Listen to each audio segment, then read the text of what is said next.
आत्मीय भाइयों एवं बहनों, प्रणाम। कैसे हैं आप? अच्छे ही होंगे, स्वस्थ होंगे, व्यस्त होंगे, मस्त होंगे, कुछ अच्छा पढ़ रहे होंगे, कुछ अच्छा सुन रहे होंगे, स्वाध्याय सत्संग का क्रम बनाए हुए होंगे और चिंतन मनन भी कर रहे होंगे। साथियों, इसी क्रम को आगे बढ़ाते हुए हम पंडित श्री राम शर्मा आचार्य जी की पुस्तक प्रखर प्रतिभा की जननी इच्छा शक्ति पढ़कर सुनाएंगे आपको अपनी आवाज में। आइए सुनते हैं प्रखर प्रतिभा की जननी इच्छा शक्ति। विषय सामान्य से असामान्य बनाने वाली शक्ति। आइए बताते हैं आपको परम पूज्य गुरुदेव के विचारों को। मित्रों, मनुष्य शरीर में सबसे अधिक संवेदनशील अवयव मस्तिष्क है। वह मात्र सोचने विचारने के ही काम नहीं आता, वरन उसमें उत्पन्न होने वाली विद्युत संपूर्ण शरीर का क्रिया संचालन करती है। अचेतन मस्तिष्क से संबंधित असंख्यों तार शरीर के प्रत्येक घटक तक पहुंचते हैं, उसकी सुव्यवस्था रखते हैं, आवश्यक आदेश देते हैं तथा समस्याओं का समाधान करते हैं।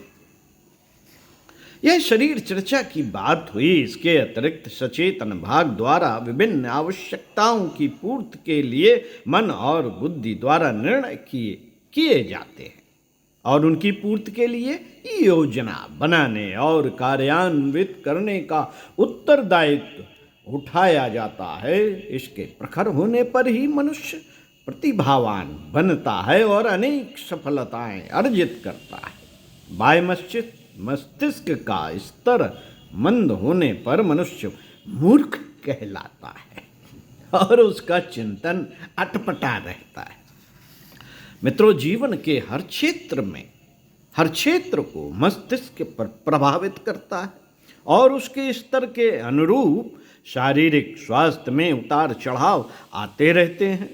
मनोविकार स्वास्थ्य को गिराने और व्यक्तित्व को अटपटा बनाने के प्रधान कारण होते हैं। मनोविकार इसके स्वास्थ्य को गिराने और व्यक्तित्व को अटपटा बनाने के प्रधान कारण होते हैं। इसी प्रकार किसी व्यक्ति के व्यक्तित्व की गुण, कर्म, स्वभाव की दिशा धारा इसी आधार पर बनती है कि मस्तिष्क को किस प्रकार प्रशिक्षित एवं अभ्यस्त किया गया। मित्रों, यूं तो कोई व्यक्ति आकांक्षाओं के अनुरूप अपने मनोबल को विकसित कर सकता है, तदनुरूप साधन जुटा सकता है और उस दिशा में सहायक सिद्ध होने वाले व्यक्तियों के साथ संपर्क बना सकता है, पर यह अपवाद रूप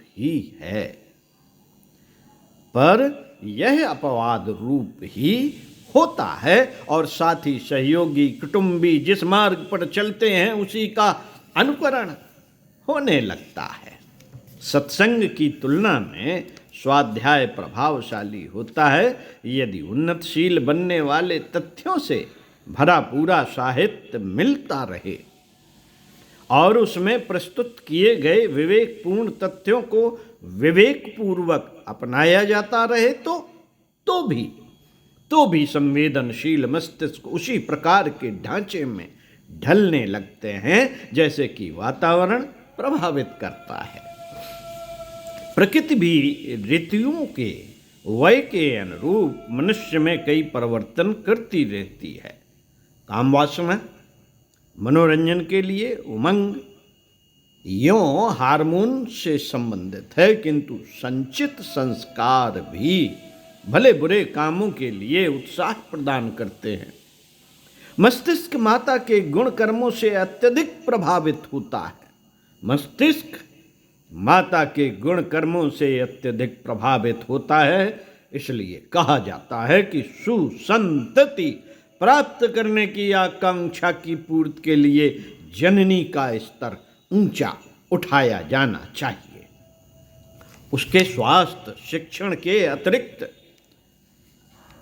ऐसा वातावरण दिया जाना चाहिए जिसमें प्रसन्नता के साथ साथ नैतिकता की प्रेरणा भी मिलती रहे। सुयोग्य संतान के लिए जननी का स्तर उठाने का प्रयत्न करना चाहिए। दूध पीने की तरह यह स्वभाव की विशेषताएं भी बहुत कुछ माता से प्राप्त करता है। यह मानसिक विकास का प्रथम अध्याय है। दूसरे अध्याय में स्कूली प्रशिक्षण को महत्व दिया जाता है। पाठ्यक्रम के सहारे विविध विधि जानकारियों की आवश्यकता है, किंतु अध्यापकों और साथियों के स्वभाव से बनने वाला वातावरण भी मानसिक विकास में कम सहायक नहीं होता। इसलिए जिन्हें बुद्धिमान बनाना है उन्हें ऐसे वातावरण में पढ़ाया जाना चाहिए जहां मूर्खतापूर्ण बातें ना हो। साथियों, मानव मन की विभिन्नताओं और विशेषताओं में प्रकृतिगत सूक्ष्म प्रवाहों का भी प्रभाव पड़ता है। हर मस्तिष्क की संरचना देखने पर एक जैसी लगती है, लेकिन उसके न्यूरॉन घटकों के आकार प्रकार में बहुत अंतर होता है। जिस प्रकार हथेली की लकीरें और पोरों पर रहने वाले अंकनों में प्रत्येक मनुष्य की स्थिति भिन्न होती है, उसी प्रकार मस्तिष्क की न्यूरॉन्स जीवकोश तथा विद्युत कंपनों में विभिन्नता रहती है। मस्तिष्क में दो प्रधान ग्रंथियां हैं, एक पिट्यूटरी, दूसरी पीनियल। इनके हार्मोन स्तर के स्त्रावों का इनसे हार्मोन स्तर के स्त्रावों का प्रवाह बहता रहता है। उसकी न्यूनाधिकता तथा दिशाधारा के अनुरूप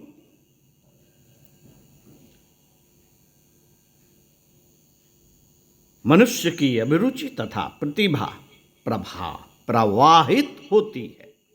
वंशानुक्रम से पीढ़ियों के मिले उत्तराधिकार भी इसी क्षेत्र में विद्यमान रहते हैं। ग्रह नक्षत्रों के विकिरण एक मस्तिष्क पर एक प्रकार का प्रभाव डालते हैं। ग्रह नक्षत्रों के विकिरण एक मस्तिष्क पर एक प्रकार का प्रभाव डालते हैं तो दूसरे पर दूसरे प्रकार का।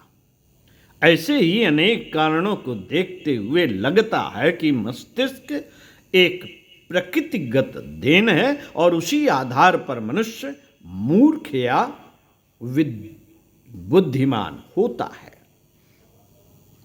स्वभाव और चिंतन की दृष्टि से भी यह इन्हीं कारणों से प्रभावित रहता है। यह तथ्य बताते हैं कि सौंदर्य और कुरूपता की तरह मस्तिष्क की विलक्षणताएं भी प्राकृतिक कारणों एवं जन्मजात संस्कारों से प्रभावित होती हैं। इतने पर भी वातावरण एवं संकल्प का अपना महत्व है।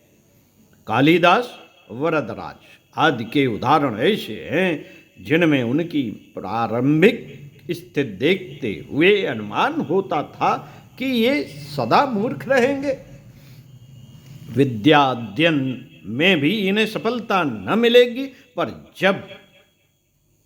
जब उन्होंने संकल्प पूर्वक विद्वान बनने का निर्णय किया तो प्राकृतिक संरचना को उलटकर उन्होंने तीक्ष्णता अर्जित कर ली और सामान्य जनों की अपेक्षा अधिक ऊंचे स्तर के विद्वान बन गए। इससे प्रतीत होता है मित्रों, इससे प्रतीत होता है कि संरचना और वातावरण का प्रभाव कैसा ही क्यों न हो,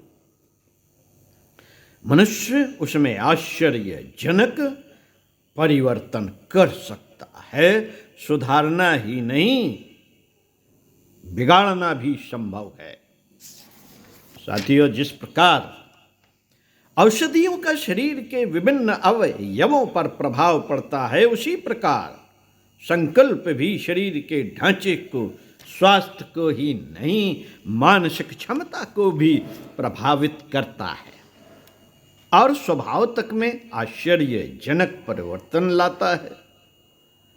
जिस प्रकार आहार का शरीर क्रम के साथ भारी संबंध है, उसी प्रकार आकांक्षा, चिंतन प्रक्रिया और संकल्प शक्ति मन संस्थान को प्रभावित करती है। उसकी संरचना का कितना ही महत्व क्यों ना हो, वातावरण से, प्रकृति प्रवाहों से वह कितना ही प्रभावित क्यों ना रहता हो, पर इन सब में इतनी शक्ति नहीं कि वह निश्चयपूर्ण संकल्पों के दबाव को अस्वीकार कर सके। शरीर के अन्य अवयवों को हम इच्छानुसार मोड़ने मरोड़ने में एक सीमा तक ही सफल हो सकते हैं, पर मस्तिष्क के संबंध में बात दूसरी है। उसे सुधारा बदला ही नहीं, उल्टा तक जा सकता है। इस दृष्टि से वही जितना सशक्त और महत्वपूर्ण है, इतने पर भी वह संकल्प शक्ति से ऊपर नहीं। संकल्प शक्ति, दृढ़ इच्छा शक्ति, ये प्रखर प्रतिभा की जननी है। तो साथियों,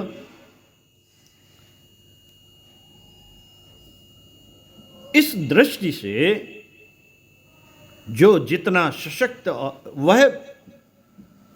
वह जितना सशक्त और महत्वपूर्ण है, उतना ही कोमल भी है।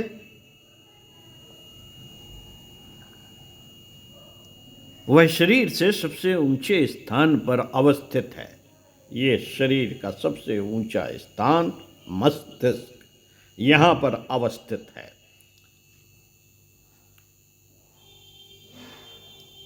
इतने पर भी वह संकल्प शक्ति से ऊपर नहीं। संकल्प शक्ति से ऊपर नहीं है। संसार में ऐसे अगणित व्यक्ति हुए हैं जिनका आरंभिक जीवन साधारण ही नहीं, हेय स्तर का भी था, किंतु जब उन्होंने अपने आप को उच्च स्तरीय बनाने का निश्चय कर लिया, तो अभ्यस्त आदतें जो परिवर्तन स्वीकारने में आनाकानी करती थी, अभ्यस्त आदतें जो परिवर्तन स्वीकारने में आनाकानी करती थी, संकल्प शक्ति के दबाव से आमूल चूल परिवर्तित हो गए। सामान्य व्यक्ति असामान्य बन गए। ओम शांति। सुनते रहिए कुछ अच्छा और पढ़ते रहिए कुछ अच्छा। ओम शांति।